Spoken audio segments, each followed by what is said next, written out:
Hai Tribuners, kembali lagi di podcast Malang Live bersama saya Dita Octavia yang akan memandu jalannya podcast kali ini.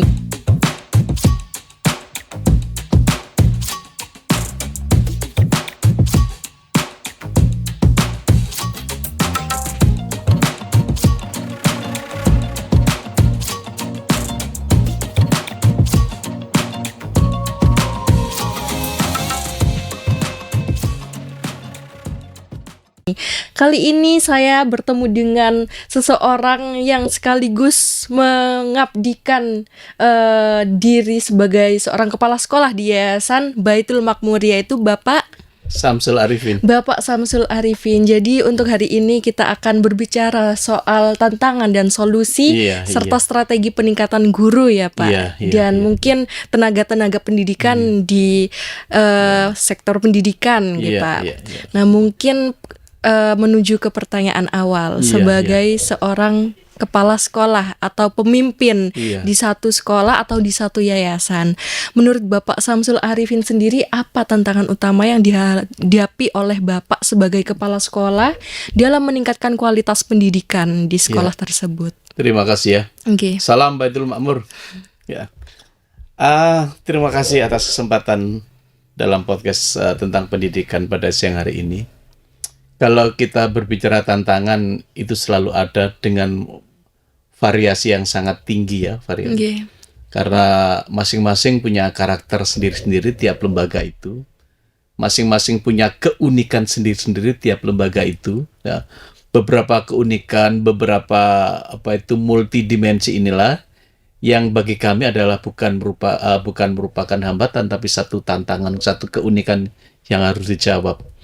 Tapi secara keseluruhan ada beberapa indikator pengalaman yang mungkin bisa kami sampaikan bahwa sebenarnya memimpin atau menjadi kepala sekolah itu adalah seni mengatakan tidak.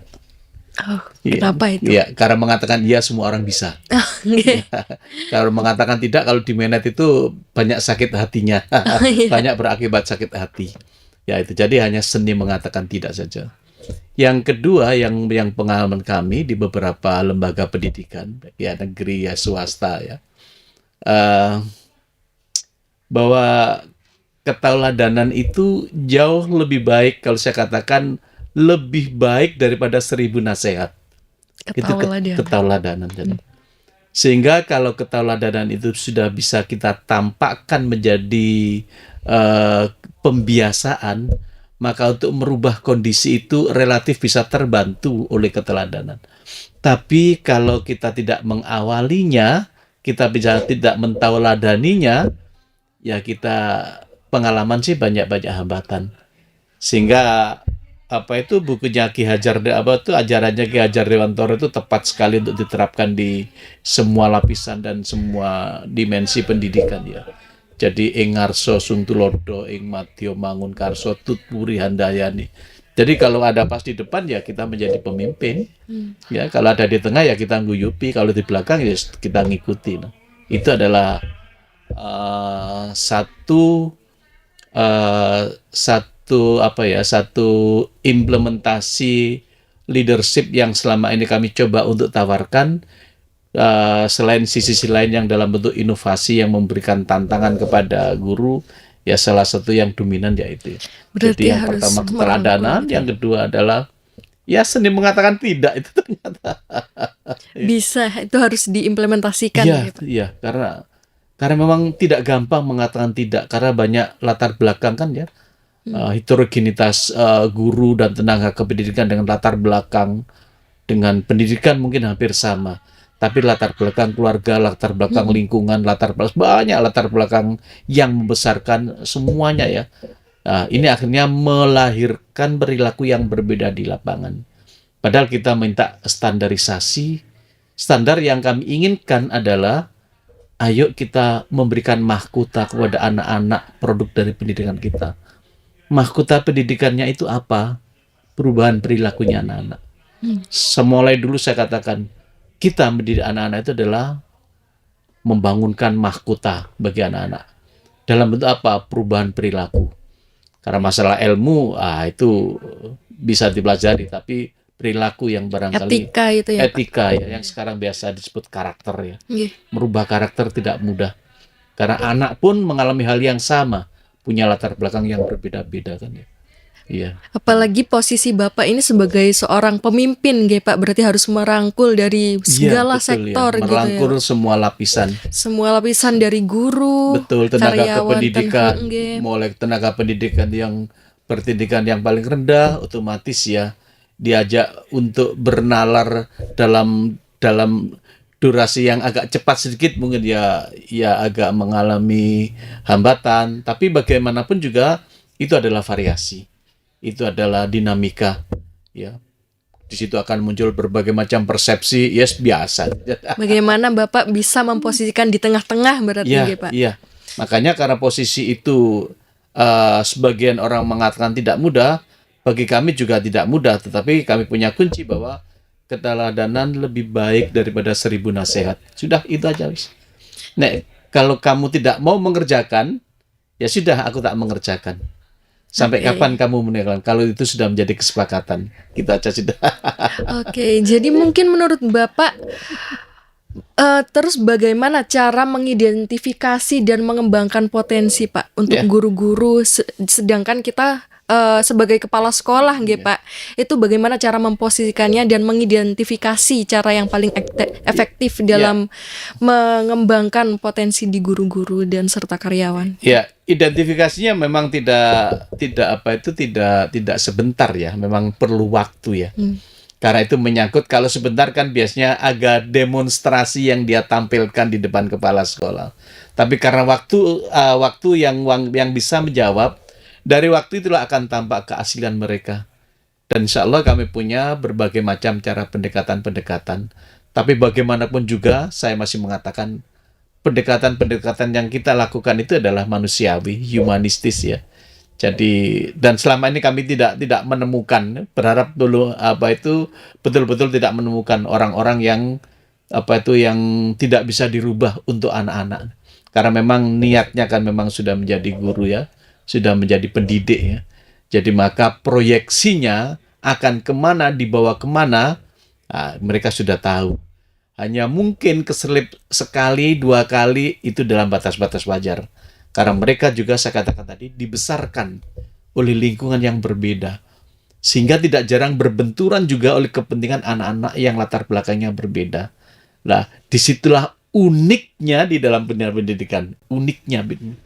Ya, disitulah ya uniknya. Jadi keunikan-keunikan itu akan selalu hidup dan tampak sewaktu-waktu. Selalu berjalan berdampingan. Selalu berdampingan ya. Oke. Ya, terkadang anak-anak subjek didik itu selalu ingin diperhatikan. Ya. Kadang juga tidak mau diperhatikan.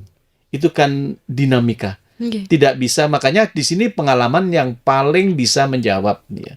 Sehingga semakin banyak pengalaman dari guru itu, semakin banyak yang dia dapatkan ya, pengalaman-pengalaman itu, sehingga dia multidimensi lah dalam memberikan pendekatan kepada anak-anak. Ya, kadang-kadang anak-anak kan ingin anak-anak itu bisa jadi pertanyaannya tidak bermutu, tapi tanya terus. Nah, pastikan bahwa anak-anak bertanya itu tidak ingin mendapatkan jawaban, dia hanya ingin diperhatikan bahwa ada sesuatu yang dia ingin. Belum tentu, belum tentu dia mengalami kesulitan. Ya, belum tentu. Nah, yang seperti ini akan tampak sekian tahun ke depan, anak itu hasilnya seperti apa. Setelah di bangku kuliah, setelah itu adalah di bidang pekerjaan loh. Sehingga kadang-kadang guru juga ada yang sedikit tersin loh. Emane yo arekku yo. Dhisik lu sekolah gak niat, tapi saya kok sukses. Nah, kan tidak bisa kita menjustis pada saat sekolah. Karena perubahan pada siswa, kami sering menyampaikan ada 6 tahapan. Kalau anak itu dilahirkan dalam tanda petik punya perilaku yang salah, ya sudah dibenarkan di SD lah. Ya. Kalau di sekolah dasar tidak bisa, ya nanti di SMP lah dengan lingkungan yang berbeda. SMP nggak bisa, masih ada SMA. Ya. SMA nggak bisa ya, nanti ada perguruan tinggi. Ya. Di perguruan tinggi masih tidak bisa berubah nanti kalau sudah menikah. Kalau sudah menikah tidak bisa, nanti kalau sudah punya anak. Selalu ada waktunya. Selalu ada waktu. Kalau sudah punya anak, banyak perilaku yang mereka tidak bisa berubah, apa kita akan melawan kehendak yang maha kuasa, yang maha membolak-balikkan hati manusia? Sombong kan kita kalau mau, kok isu kan ya, kita memang sudah tahapannya memang itu. Tapi memang di tahap dasar sekolah SD itu emang tahap yang paling krusial nggih Pak, ya, dalam SD, membentuk suatu SMP, karakter. Ya. SD, SMP itu memang ya, karena ya kalau dalam bukunya Khalil Gibran itu kan ya, jangan kau didik anakmu seperti kamu mendapatkan pendidik pada usia yang sama sekian tahun yang lalu. Karena semua konstelasinya kan sudah berbeda. Ya. Sekarang kita tidak bisa menghalang-halangi anak-anak untuk berbicara berbicara dengan kosakata yang sekarang tidak bisa. Anak-anak lebih dekat dengan media sosial. Bahkan jauh lebih dekat daripada gurunya sendiri. Saat gurunya masih mempersiapkan, anak-anak ketemunya media sosial. Saat gurunya ingin mencoba menerapkan satu metode pendekatan, anak-anak sudah dekat dengan media sosial. Sehingga masalah IT tidak perlu berkecil hati. Bisa jadi anak-anak jauh lebih pintar. Dan itu tidak boleh membuat guru terhambat karena faktor itu. Karena mau faktor tidak mau digital ya, ini nggih Pak? Iya, mau. Era digital itu memang ya begini.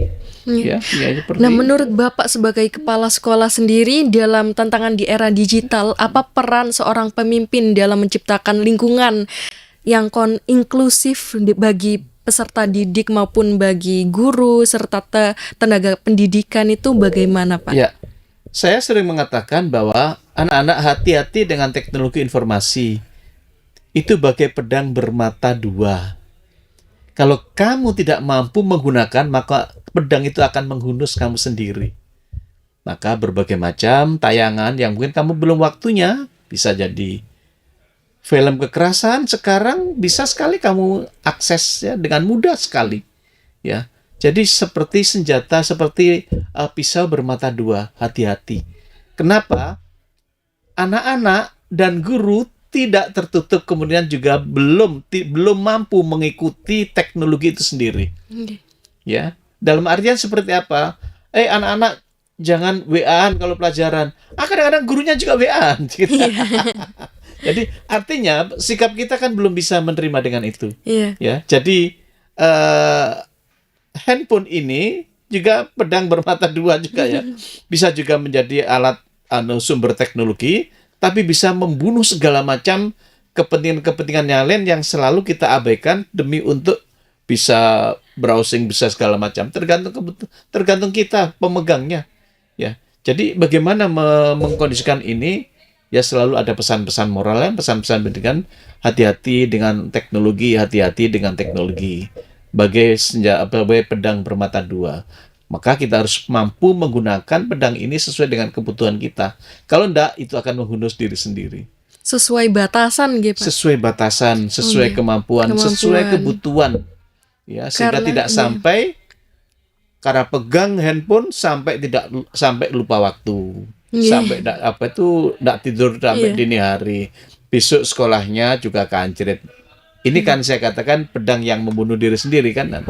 Ini yang harus selalu disampaikan ke anak-anak. Meskipun juga tidak mudah untuk anak-anak. Karena teknologi itu begitu derasnya. Ya, begitu cepat derasnya. Cepat banget. Ya. Anak-anak. Apalagi anak muda sekarang hidup. Memang pendidikan itu emang teknologi di dalamnya. Iya, teknologi untuk ada sekarang. Di dalamnya. Ya, teknologi makanya, ada di dalamnya. Sekarang ya kegiatan-kegiatan yang dengan siswa ya bikin konten kreatif. Oke. Sekian puluh tahun yang lalu belum pernah terfikir kan? Ya. Jadi apa itu paling tidak ya dibandingkan zaman saya kecil kalau ditanya mau jadi apa? Jadi dokter itu bisa jadi umum kan? Sekarang enggak, sekarang tidak banyak anak-anak ingin jadi dokter. Jadi malah jadi YouTuber ya. Jadi kan enggak kepikir sekian tahun yang lalu, tapi itu sekarang sudah menjadi bidikan banyak siswa untuk menjadi itu. Oke. Jadi menurut Bapak sendiri nih, apa saja strategi untuk meningkatkan profesionalisme dan dalam kompetensi guru itu sendiri untuk program yang berkelanjutan? Apalagi mungkin Bapak tadi bercerita tentang bagaimana digital memasuki dunia pendidikan dan kita hidup berdampingan di sana, itu bagaimana gitu? Ya, saya punya satu inovasi ya, yang alhamdulillah banyak yang mengadop ya dari beberapa sekolah di Indonesia. Saya berikan nama kontes guru. Itu adalah sebuah singkatan jadi control teaching evaluation guru, jadi mengontrol. Jadi saya melihat potret guru tidak selalu menunggu kehadiran kami di kelas untuk mengevaluasi proses belajar mengajarnya dalam bentuk supervisi, tapi saya sebarkan instrumen skala Likert begitu kepada anak-anak, bagaimana guru ini sesuai dengan kompetensinya, disiplinnya bagaimana, kemampuan mengajar bagaimana, membuka dan menutup pelajaran bagaimana, kemampuan sosialnya bagaimana. Dan ini adalah data real dari anak-anak sebagai pengguna jasa pendidikan yang disampaikan oleh guru. Jadi itu tergambar sekali yang saya beri judul kontes guru ini. Control Teaching Evaluation System sebenarnya. Untuk mengevaluasi. Nah, setelah itu akan muncullah data dari anak-anak ini, terus guru akan tahu, Ibu, Bapak, posisi panjenengan ada di sini loh. Kompetensi sosial jenengan ada di sini. Banyak kekurangan. Yang banyak kurang selama ini potensi sosial ya, kompetensi sosial ya. Ternyata anak-anak itu tidak mau kalau dipanggil itu bukan namanya. Oke. Misalnya, leh, itu ternyata anak-anak tidak suka. Kenapa harus memanggil itu? Saya kan sudah ada namanya di dada ini. Jadi anak-anak lebih familiar dipanggil namanya. Apalagi ada anak juga nggak suka dipanggil julukannya.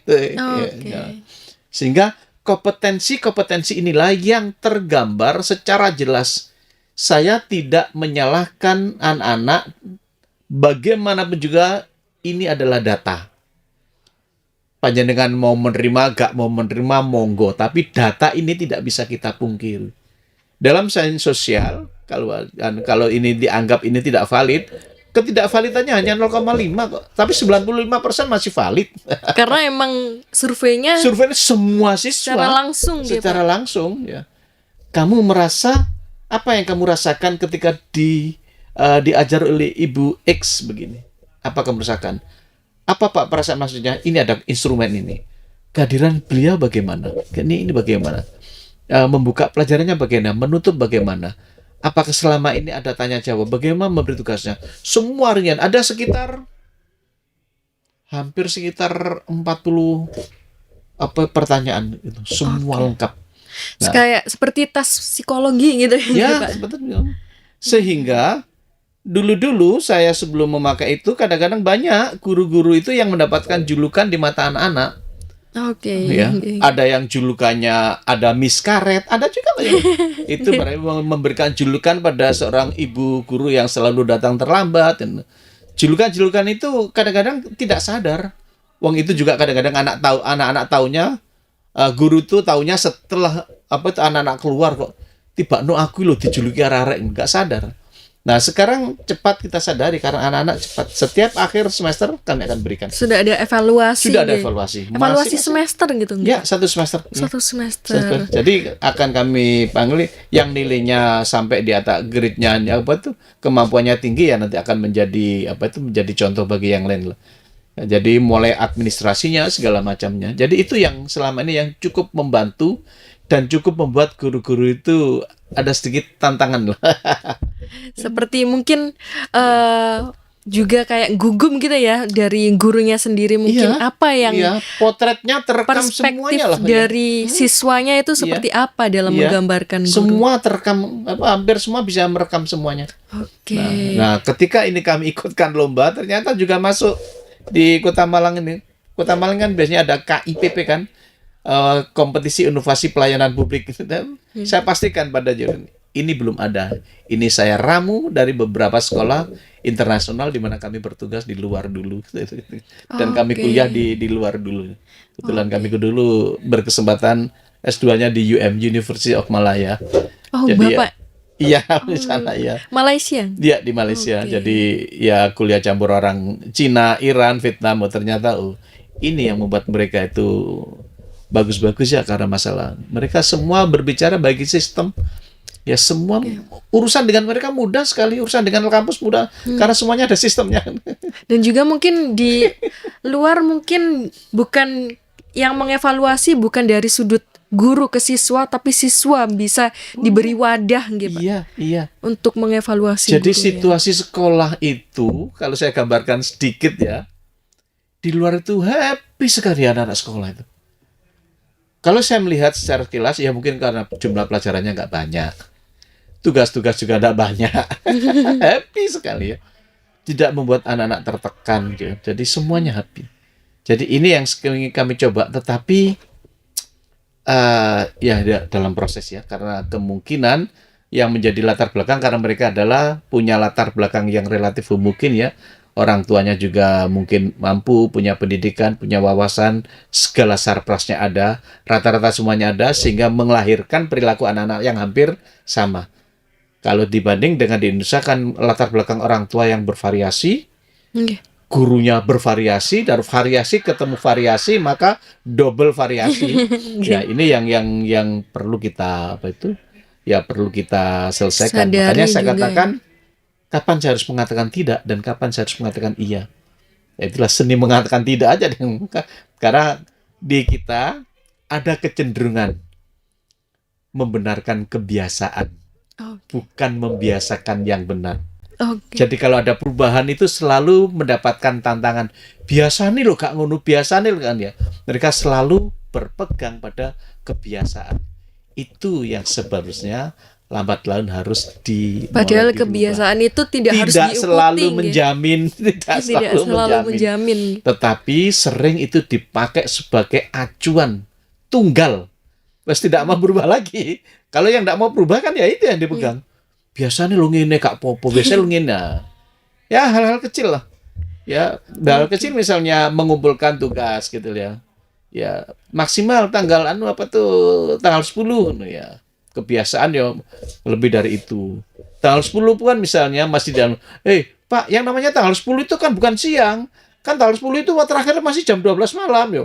Ada saja variasi yang membenarkan membiasakan. Iya, membiasakan ya. Perilaku yang seharusnya kita luruskan. Dan kami coba di Baitul Ma'mur, ayo pelan-pelan. Mau kapan lagi kita akan berubah? Ya, siapa lagi yang akan berubah? Ya harus saatnya. Kapan lagi juga ya? Kapan lagi kita? Karena enggak kenapa? Jadi anak-anak percepatan itu sangat akselerasinya tinggi, guru-guru kadang-kadang tidak mampu mengikuti. Kalau tidak mau mengikuti, yang positif belajar, yang negatif frustasi. Kalau frustasi, tidak bisa kan kita mendidik dengan cara frustasi. Iya, benar. Sangat tidak mungkin kita mendidik harus dengan senang hati, ya, membawa suasana. Kalau sudah frustrasi karena ada kalah dengan anak-anak, emosi dengan anak, maka yang muncul tidak ada bisa disampaikan. Iya, yang muncul tidak ada beauty-nya. Bondingnya itu nggak kuat, ya Pak. Ya ada. Okay. Yang ada adalah pasang tegang, pasang sikap kenceng. Anak-anak malah tidak bisa. Kenapa seperti itu? Bisa jadi ya. Saya ada sedikit berpikir negatif. Mungkin belum siap ya, siap mengajar ya, belum siap menghadapi anak-anak ya. Banyak yang belum siapan ini yang menyebabkan muncul itu, sehingga auranya sebagai pendidik itu untuk berkreasi, untuk berinovasi, untuk bisa merangkul anak-anak dengan multidimensi nggak muncul. Tampak sekali anak-anak yang bisa merasakan. Anak-anak bisa merasakan. Sehingga muncullah kadang-kadang kalau itu sering berulang-ulang, anak-anak akhirnya julukan-julukan kepada seseorang. Guru ya, mungkin dari Bapak tadi nih, karena ada multidimensi ini di setiap siswa ya, di sekolah. Nah, mungkin sebagai seorang pemimpin, apa langkah-langkah yang harus ditingkatkan dalam berkolaborasi sebagai satu kesatuan di sekolah itu sendiri? Karena di satu sekolah itu kan ada guru, juga administrasi, pemimpin sekolah yang harus menengahi. Caranya bagaimana untuk meningkatkan profesionalitas profesionalisme itu sendiri dengan multidimensi ini, Pak? Ya, selama ini yang kami lakukan, yang pertama saya harus punya data. Oke. Data itulah yang tidak bisa diingkari. Bahwa saya harus berbuat apa, harus punya datanya. Oke. Tidak jarang data-data itu, kadang-kadang beberapa sekolah tidak punya data, pokoknya ngadakan diklat gitu aja. Kadang-kadang juga guru itu tidak perlu diklat itu. Biasanya diklat komputer ya, meningkat komputer pada level mana harus didiklatkan ke kawan-kawan. Kalau orangnya sudah tua-tua, dikasih komputer editing macam-macam, ya tidur, nggak nutut lah. Okay. Tapi kalau yang muda-muda dikasih materi basic, ya tidur juga gitu loh. Harus yang sesuai. Harus yang sesuai gitu loh. Di mana kesesuaian itu tidak bisa tidak by data. Okay. Data itu bisa kami ambil. Kemampuan komputermu sampai mana? Karena ini nanti akan kami simpulkan untuk meningkatkan kompetensimu. Sehingga kami mengeluarkan uang tidak sia-sia. Kalau hanya mengeluarkan uang, ya pokoknya asal diklat Pak, yang penting ono pelatihan, ada SPJ-nya, ada bisa buat laporan selesai, tapi kan tidak efektif dan efisien. Buang-buang waktu, buang-buang segalanya lah. Tapi tidak berbanding lurus untuk kepentingan pembelajaran. Oke. Ya. Terus setelah data maka kita lakukan pelatihan-pelatihan. Ya. Pelatihan-pelatihan itu sesuai dengan data.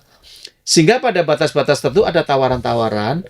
Apakah saudara kenal yang namanya ini? Terus apa tentang ini? Oh, kalau tidak semua kenal, ya sudahlah. Mungkin kawan-kawan belum pernah tentang penampilan. Ya kita ambil ilmunya Robert Power, tetapi dengan pemateri yang lain, bukan selevel dia, untuk memberikan materi bagaimana cara ketemu orang, bagaimana cara table manner, bagaimana cara ini, dan itu kan tidak ada di yang lain. Nah, kepala sekolah untuk mendapatkan dan meningkatkan kemampuan semuanya adalah by data. Karena semua sudah bisa dibaca di sudah data bisa dibaca dari data itu. Misalnya apa yang kamu lakukan ketika kamu ketemu orang pertama kali, kan ada banyak pilihan. Pilihannya banyak yang mana? Oh ternyata pertama ketemu mereka rata-rata hanya senyum aja. Nah, maka wah ini ada yang kurang ini misalnya. Oh kita akan cari pelatihan tentang ilmu komunikasinya. Kalau ketemu barang lihat salaman, bertanya. Nah itu kan harus by data dulu. Data adalah sesuatu yang sangat penting untuk pengembangan seluruh bidang pengembangan. Oke, by data itu semua Pak. by data sudah. Kita bisa menyesuaikan pelatihan mana yang cocok untuk akademisi di sekolah. Pemerintah sudah mencoba untuk mengadakan pelatihan, tapi kadang-kadang tidak berbasis data. Misalnya seperti ini, ada sekolah tertentu tiba-tiba di-drop oleh kerjasama dengan lembaga yang punya kemampuan IT tinggi dengan manajerial yang sangat tinggi, di situ kalang kabut, maka menolak semuanya. Gak cocok ini sekolah ini, perusahaan ini cocok ini. Nah, begitu.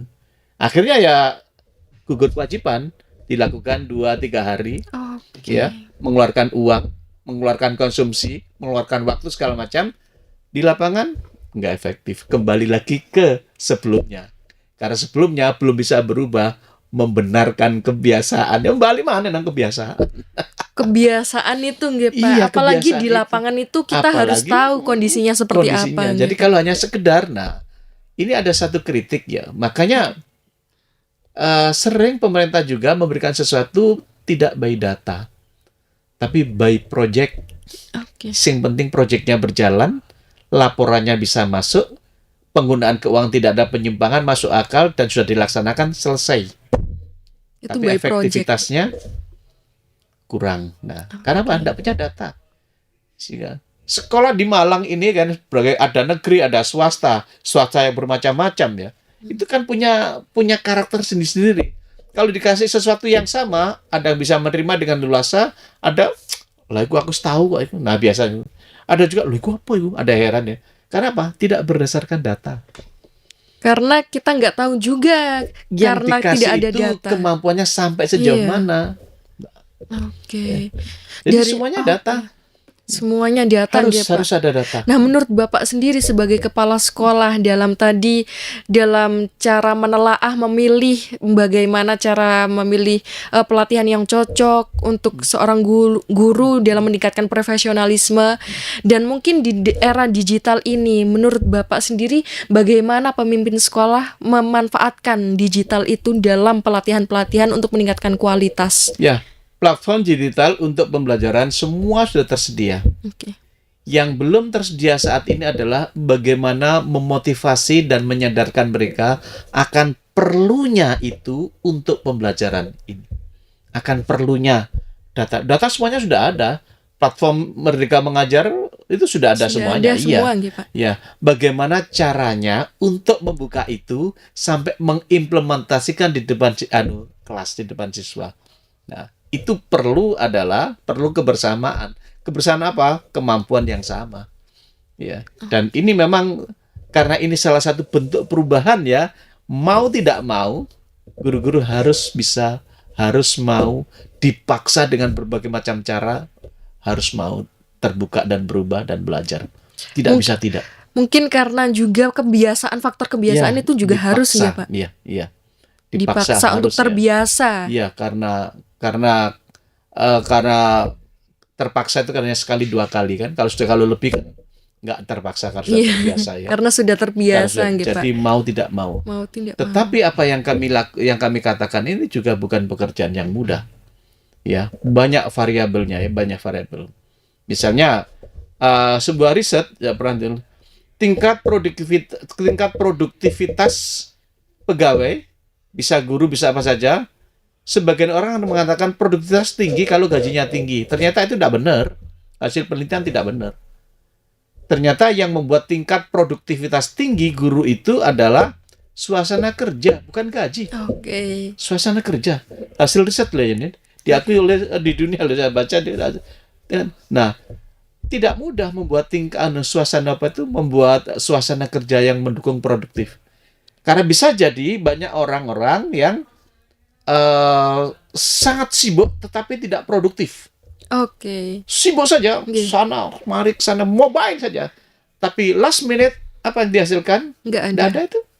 Nggak banyak. Karena nggak nyaman sama mungkin gitu. Bisa jadi nyaman. Ya. Iya. Sehingga kesibukannya hanya untuk mengalihkan gitu. Mengalihkan saja. Oke. Makanya dalam kondisi yang seperti ini, kalau jumlah pegawainya sedikit, ya langsung diperintah bisa.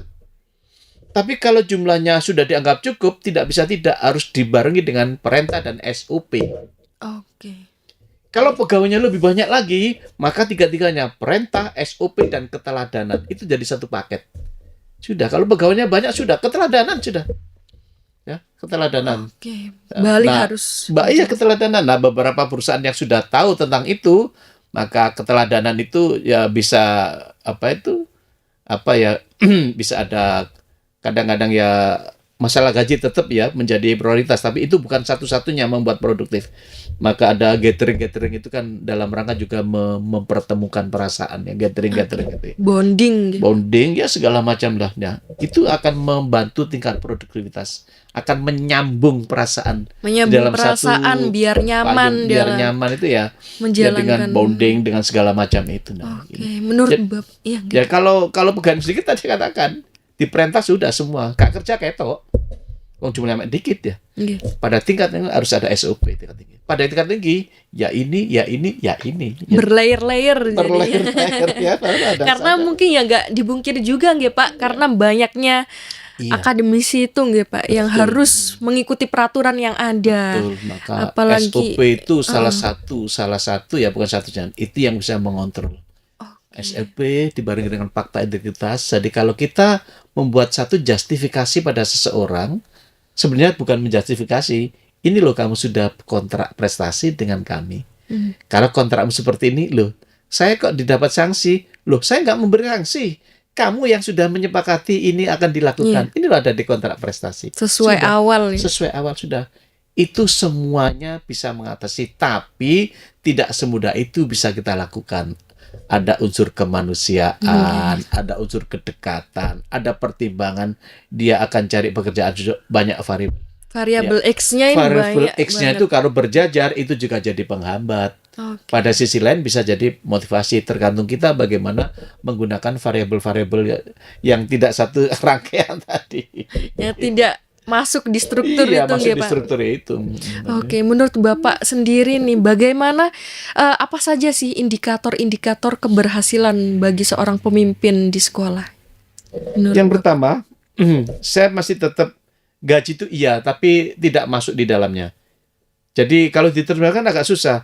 Iya gaji, tapi tidak masuk di dalamnya. Oke. Ya, dalam artiannya apa? Tetap bahwa kami menghitungnya adalah bagaimana dia nyaman di sekolah, nyaman di kantor, nyaman di tempat kerja. Sebagai seorang Iya, pemimpin. indikator nyamannya apa? Orang disiplin itu pasti nyaman. Kalau dia tidak disiplin, pasti ada tidak nyaman yang buat dia ogah untuk berangkat lebih awal. Orang disiplin, orang nyaman itu pasti tidak selalu sebelum waktunya sudah menunggu pulang.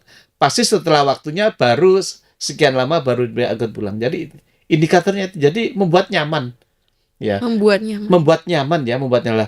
Indikator nyaman itu adalah bisa cara kita berkomunikasi, ya. Bisa karena kita memberikan pemahaman gaji, pemahaman penggunaan gaji. Karena sebenarnya kalau apa itu mengukurnya sambil berguru kadang-kadang ya.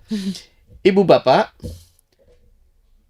panjenengan termasuk guru nakal, ya, atau guru profesional gitu. Jadi ini yang gampang jawabnya. Gimana Pak jawabnya? Ketika panjenengan ketemu sesama kawan, itu ngomong apa? Kalau ngomong ide, sampean guru profesional.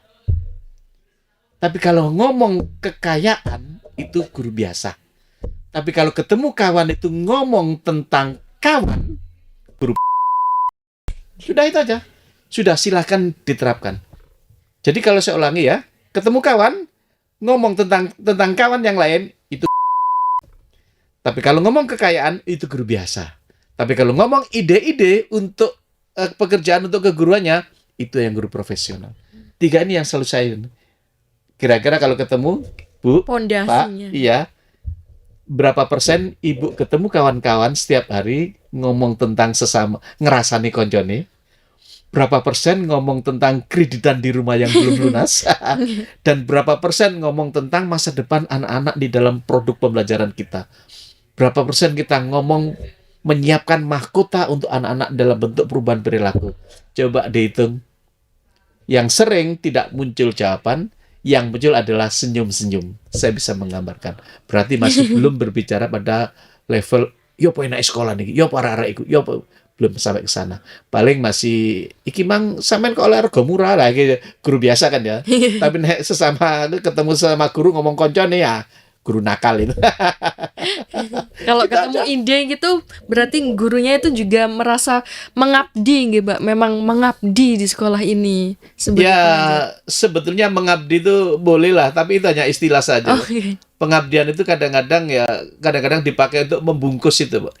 Membungkus keterbatasan lembaga menghargai, maka istilah pengabdian dipakai sebagai payung untuk memaksa mereka. Karena mereka tidak punya posisi tawar. Misalnya ya. Jadi aku digaji 1 bulan 5 juta. Gak cukup, Pak. Ya, gak cukup ya, misalnya ya. Tapi mau dinaikkan juga, ini juga gak punya uang. Bagaimana biar cukup? Tapi aku tak tinggal uang ini, mencari penggantinya juga tidak mudah. Maka saya dipaksa untuk tenang dengan di label mengabdi ya. Engkau baranmu ditambah untuk akhirat. Ya bisa jadi benar. Tapi kan tidak selalu benar untuk tidak banyak, untuk tidak semua, tidak benar untuk semua orang dalam mempersepsi itu. Bisa juga dia memaksakan itu adalah benar. Karena apa? Mungkin kemampuan lembaga sudah tidak ada uang lagi untuk menaikkan. Ya. Tapi untuk menyelamatkan bahwa aku katain enggak, tapi gak ada duit, kan kadang-kadang ya bisa aja kan ada rasa malu, ada rasa enggan, ada gengsi dong. Coba ya kita mengabdi. Nah ini nanti barangnya tidak ternilai kapan di akhirat nanti. Ya tidak salah sih. Oke. Tetapi yang menjadi salah dan benar kan tergantung niatnya orang ini. Iya, niatnya itu dalam membungkus, Dalam di membungkus label ini, pengabdian itu, nggih, kalau Pak. sudah di label oleh pengabdian, maka ya yang sering kita dengar di banyak media ya, jangankan 5 juta satu bulan, ya dibayar 500.000 satu bulan, ya buktinya datang itu. Oke. Ya, artinya ya mereka kerja tidak mendapatkan selera yang seimbang. Mereka hanya ingin dikatakan bahwa bukan pengangguran gitu aja, kan sebenarnya tidak boleh seperti itu. Kedua-duanya ya, antara yang memberikan pekerjaan dan yang mengerjakan harus berpegang pada sama-sama menguntungkan. Oke. Ya, kadang-kadang pekerja kadang-kadang sering dirugikan, terus di label lah, mengabdi. Ya tidak salah ya istilah itu. Kenapa harus diungkap? Bisa jadi sakjane aku ya kepingin mundakno, tapi gak ono sing tak gawe ngono. Makanya kalau di tempat kami aku ingin mundakno bareng wong-wong, itu tidak salah, tapi juga belum tentu benar.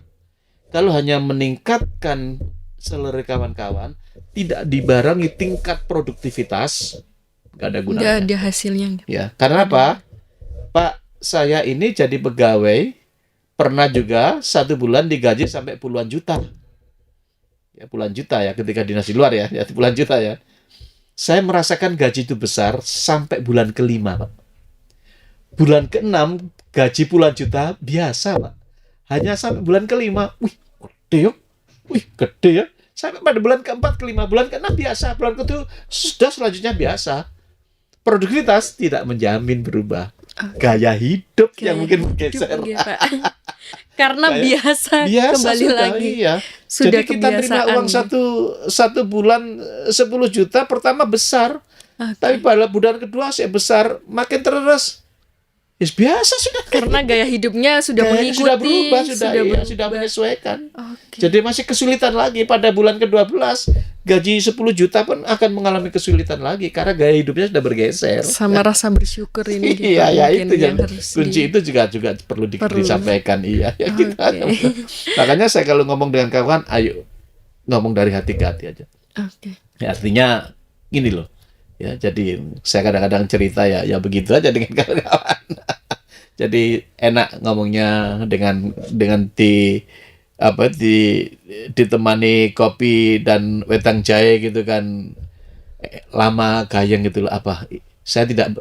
Aku nek diskusi karena aku ojo ngomong masalah gaji ya, ngomong ayo ide-ide brilianmu, ide-ide tingkatan produktivitasmu apa ya apa begitu aja saja komunikasi. Dari hati ke hati. Gitu. Dari hati ke hati itu yang lebih mengena dari hati ke hati. Nah, menurut Bapak sendiri kembali lagi ke indikator keberhasilan sebagai seorang pemimpin, itu juga kan harus dibarengin dengan peran penting seorang guru dalam membentuk karakter siswa.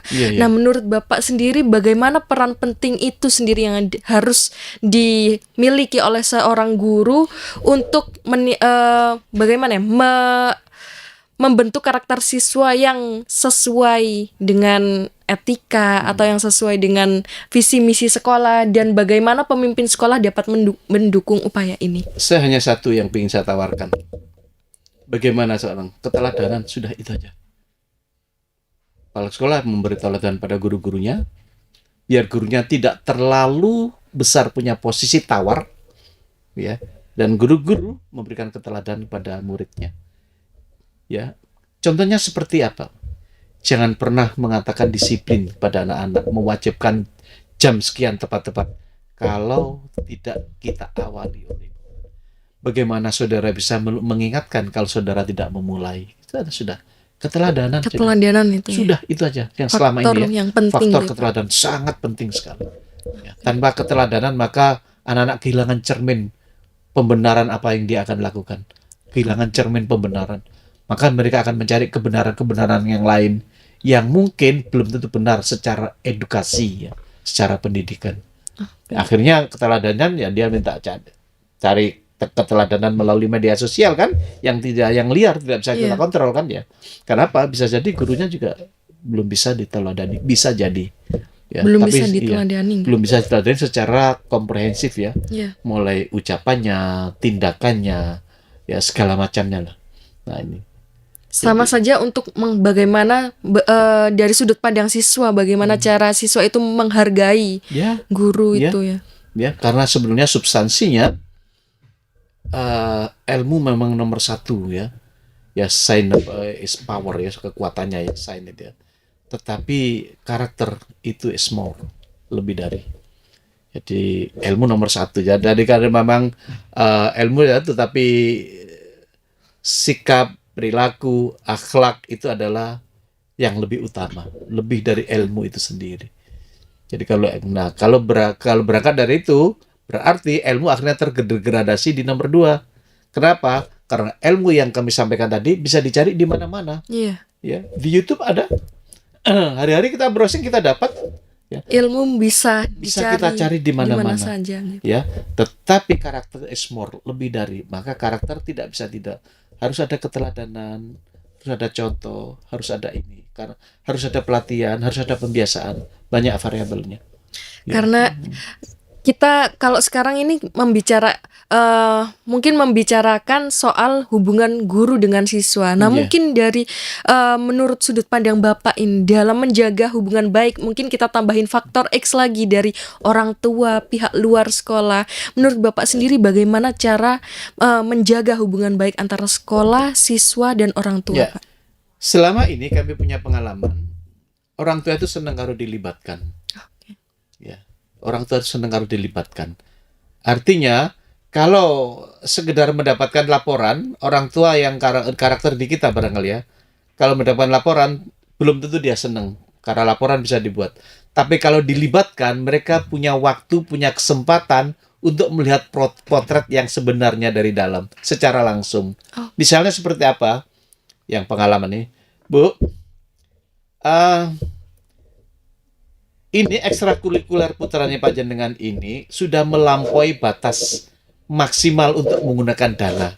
Padahal masih ada pertandingan lain yang harus diikuti dengan level yang lebih tinggi. Bagaimana kita duduk? Maka muncul, Pak, aku kok sing konsumsi narare, aku sing transportasinya, dan ini dilibatkan. Jadi mereka memang betul tahu, ya. Bahkan terkadang atau tidak jarang, Pak, anakku pokoknya pasangan ya apa carane maino, engko kuwabe aku senanggung, ada juga yang seperti itu. Nah, kita perlu juga menjelaskan. Jadi orang tua senang sekali diberikan kesempatan terlibat sehingga bisa memotret kondisi putranya sekaligus mengontrol kalau terjadi. Nah, kondisi ini sebenarnya kami juga dapatkan di luar. Di luar itu dulu ada namanya nomor absen ramah akademis ya. Jadi anak-anak yang nomor absennya sama, itu saya lihat ya, itu dikumpulkan jadi satu. Jadi menjadi saudara asuh gitu loh. Nomor absennya sama. Jadi nomor absen 1 di kelas 1, nomor absen 1 di kelas 2 itu jadikan satu. Nah, anak-anak ini didoktrin lah kasarnya ya. Kamu punya saudara ini ya. Kamu punya saudara. Jadi kalau kamu punya saudara kakakmu di kelas 1 ini atau di kelas 2 ini, kelas 3 ini, kalau kesulitan tolong tanya ke sini. Nah, kalau kamu mengalami kesulitan belajar bersama, tanyakan ke sini. Nah, saya lihat itu ya di Garden International School ya. Ya. Setelah itu maka kalau mengerjakan tugas juga begitu. Aku mengerjakan tugas mau bertanya pada kakak kelas ya. Nah, diantar. Nah, ketika anak 2 ini sudah berdiskusi, orang tua kan nganggur. Maka orang tua berdiskusi sesama orang tua. Yang semula tidak kenal, sekarang menjadi kawan baru. Setelah semuanya selesai, mereka mungkin homogen ya, bagi ekonomi maupun segala macamnya. Kasihan ya anak-anak habis kerja keras, yuk kita ajak makan kemana gitu, kita ajak rekreasi, oke. Nah, berangkat sama-sama. Yang semula mereka tidak pernah kenal, tapi sekarang menjadi saudara. Nah, ini adalah salah satu cara bagaimana ini cara-cara ini kalau salah satu indikator untuk menciptakan sekolah ramah anak itu kami coba pernah lihat seperti itu dengan mengikut sertakan juga orang tua jadi menjadikan kakak kelas menjadi kakak asuh sehingga yang bawah ke atas itu adalah mencintai, yang atas ke bawah sudah menyayangi, sehingga tidak ada lagi perkelahian di sekolah. Yang ada itu kan hanya di kita. Merasa senioritas, saling memukul itu kan di kita. Kalau di sana ada model seperti itu. Sehingga kalau anak merasa kesulitan, tidak langsung minta petunjuk pada gurunya. Nanti ada levelnya. Minta petunjuk pada kakak kelasnya. minta diantar, dan orang tua dengan sukarela. Jadi sesama orang tua menunggu anaknya mengerjakan, dapatlah kenalan baru. Kenalan baru. Setelah mereka selesai mengerjakan, selesai urusannya, sekarang kenalan baru adalah momen rekreasi bersama suatu saat. Ada momen makan bersama hari itu dan hari lain, sehingga yang semula tidak kenal sekarang terjalin. Nah, ini bisa mengurangi, mendegradasi konflik-konflik secara horizontal. Jadi dari satu konsep strategi aja bisa menyebar, berpengaruh kemana-mana, nggih Pak. Betul. Oke. Jadi ini keramaan ini yang saya potret di luar, saya tertegun, terus terang saya mengagumi. Ini barangkali ya yang tidak dilakukan oleh banyak sekolah di negara kita, Indonesia. Kalau tidak dilakukan mungkin banyak hambatan. Karena pernah juga saya coba dulu di salah satu SD, tapi juga tidak berhasil. Kenapa Pak? Varian ekonomi dan latar belakang yang bervariasi. Sehingga ada orang merasa pendidikannya di atas, terus punya kekayaan yang lebih, pas satu kelompok dengan anak yang orang tuanya tidak kurang berpendidikan, ekonominya biasa-biasa, orang tua tersinggung. Lah mosok anakku disambat dadi jikarone. Karena konfrontasi ini begitu kuat, maka daripada konflik berkepanjangan, oke, saya rubah konsep itu. Tidak akademis tetapi lingkungan. Akhirnya saya rubah menjadi nomor absen ramah lingkungan. Nomor absen ramah lingkungan tidak ada di Indonesia. Saya menemukan, ya. Terus dan itu pernah saya lombakan jadi sekolah mutu nasional. Jadi anak yang nomor absennya sama tak gabung jadi satu dengan nomor absen di kakak kelasnya, tak serai sepetak lahan. Kerja noigi, yes. Aku ndak mau tahu bagaimana caranya. Yang penting lahan ini, nomor absen sekian ini yang mengerjakan adalah anak nomor absen 1 di kelas 4, anak nomor absen 1 di kelas 5, anak nomor absen 1 di kelas 6.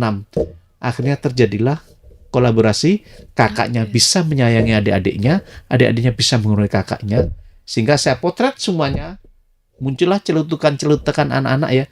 Oh, yuk gak iso iki, kan gak kuat kan, cilik. Nah, akhirnya kolaborasi lah. Nah, ketika ini anak-anak tidak mampu, Pak, nah selanjutnya ketika anak-anak tidak mampu, mereka akan tidak mampu merubah taman menjadi bagus. Tak umumkan di panu apa di upacara. Taman yang tidak bagus adalah nomor 15 misalnya. 2 kali, 3 kali diumumkan, nangis anak-anak.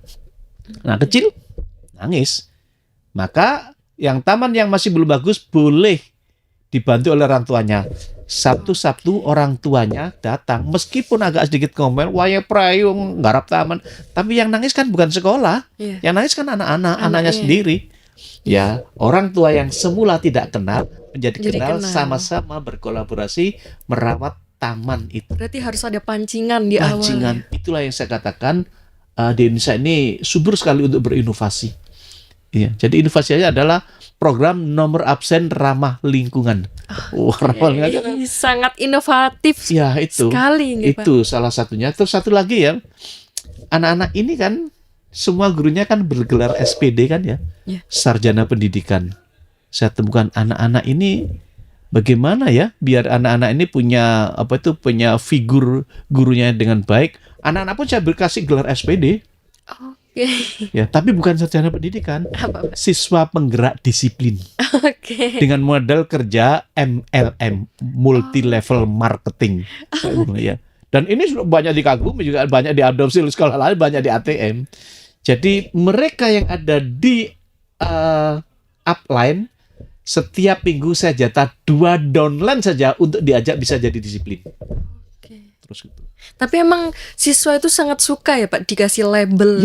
Ada kayak pangkat ya. Betul. Yang diterima. Dan tidak itu saja, mereka yang berhasil melebihi target, mereka saya izinkan untuk hari Jumat tidak perlu pakai seragam. Mereka pakai t-shirt yang saya sediakan. Logo sekolah saya tulisi siswa penggerak disiplin. Wah, mereka anak. Jadi mereka berebut mencari downline sebanyak-banyaknya. Sangat ya. Dan setelah itu banyak orang tua yang semula tidak begitu welcome, akhirnya ya kan, akhirnya ternyata memaklumi dan bisa menyadari pada diklat tahun kedua saya 0 budget, semua dari orang tua yang semula kesulitan. Pak, konsumsi saya, Pak, kalau tidur saya, Pak, besok pagi sarapan saya, semuanya, Pak, kaosnya saya. Oke, itu sudah. Karena apa? Ada seorang pengusaha di Malang ini tiba-tiba datang ke, Pak, apa Pak caranya, metodenya? Kok anak-anak saya sekarang tidak kesulitan sama memerintah? Memerintah apa Pak? Anakku itu Pak, ayo nek dikon mangan angel setengah mati. Mangane angel apa meneh sinau. Saiki lho Pak, enggak Pak. Ya karena itu. Mereka, Pak, tolong ini ya, bantu kami untuk mengukur anak-anak. Anak-anak ini adalah bergelar SPD, mereka adalah siswa penggerak disiplin. Indikatornya ada 7 Pak, untuk menjadi berpangkat SPD. Mereka ke sekolah datangnya tepat waktu, pulang tepat waktu, bangun tidur tepat waktu, makan tepat waktu, sholat tepat waktu, terus mengerjakan tugas sekolah tepat waktu, mengerjakan PR tepat waktu. Itu indikatornya. Pokok ini aja. Pak, ini aja, tolonglah kawan, orang tua tak kasih skala Likert, tak kasih kasih bahan ikut evaluasinya. Berperan di dalamnya juga, Pak, bagaimana Pak? Anak ini, saya tidak datang anak ini, tidak tanya anak ini tepat waktu enggak. Anak ini bangun jam berapa? Anak ini tidur jam berapa? Makan jam berapa? Terus bangun jam berapa? Nah, nanti saya simpulkan. Oh ya, kita sudah menjelang ini. Itu sudah relatif bisa sukses, bisa kita kawal. Ya. Dan itu betul-betul benar-benar berpengaruh. Dikasih apa Pak? Anak saya kok menurut sekarang semuanya saya tidak merintah Pak, tepat waktu semuanya. Ya itu Pak, saya punya program itu. Nah. Itu salah satu inovasi. Ya, salah satu inovasi yang mungkin ini bisa dan perlu diterapkan untuk akademisi-akademisi di Indonesia, diharapkannya ya. Kalau pada lihat saya kan bercimpung di sekolah. Tapi kalau untuk di kampus itu yang cocok itu adalah sebetulnya program kontes guru ya, Control Teaching Evaluation System itu saya adopt dari istilah saya kuliah dulu, ada C-Test, Control Teaching Evaluation System. Itu mengevaluasi dosennya, kemampuan IT-nya bagaimana, kemampuan kedisiplinnya bagaimana. Nah, setelah itu share ke rektorat. Mungkin dimodifikasi. Saya modifikasi setelah datang di Indonesia sesuai dengan kondisi lahan di Indonesia. Sekali Pak Samsul ini ya. Mungkin ini sebelum kita penutup nggih Pak, mungkin ada kesan, pesan atau saran sebagai mungkin dari sudut pandang sebagai seorang kepala sekolah, pemimpin di sekolah itu, mungkin untuk Tribuners di rumah. Mungkin terima kasih kesan-pesan, ya. Kalau saya sederhana, kalau makan kawan yang selalu saya sering menawarkan, ayo kita mencintai profesi kita. Dengan punya rasa cinta, maka semuanya kita bisa berusaha. Gitu aja. Dengan rasa cinta, semuanya bisa berusaha. Sangat dalam tapi ini ya maknanya, Pak. Terima kasih Pak Samsul sudah datang di podcast kami. Dan terima kasih Tribuners karena telah menonton podcast kami yang kali ini. Dan jangan lupa untuk menonton ke podcast kami yang lainnya. Sampai jumpa. Download Tribun X sekarang. Menghadirkan lokal menjadi Indonesia.